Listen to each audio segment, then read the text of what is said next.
God is not the world. In fact, that is precisely what God is not. You see, it's too easy. It's too easy if God's just the world, the underneath the world is just God. That's way too simple for parsing what God is, because God is precisely that thing that is not the world, but that is real.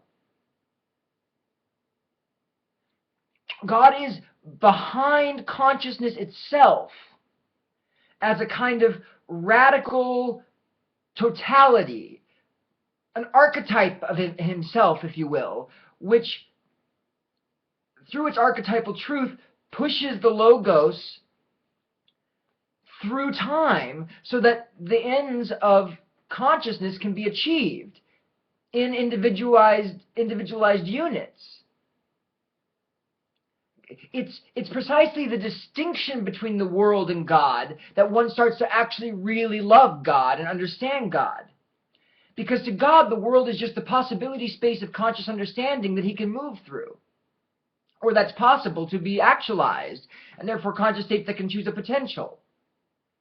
But the totality of that is available to him. And each state, though, reduces an infinite amount of uncertainty about what the rest of the world could be then.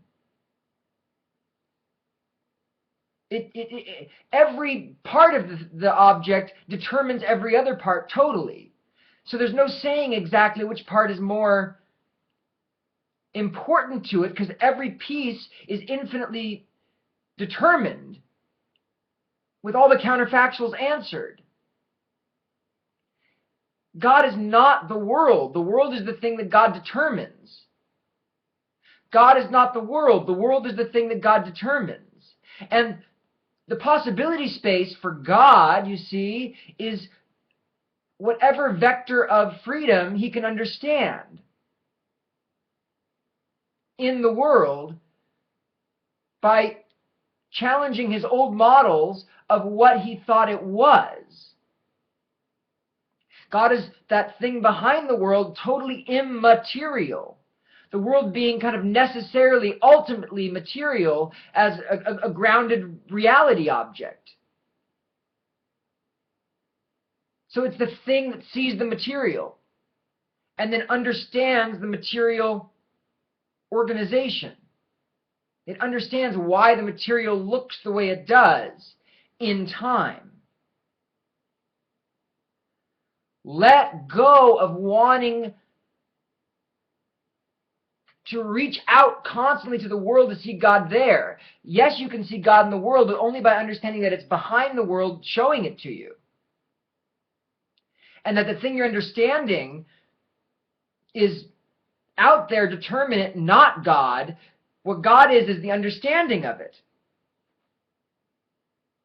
You know, the shape of a dog is irreducible in some sense to its own understanding that shape is a dog. You can't see the shape without seeing the dog once the concept is attached.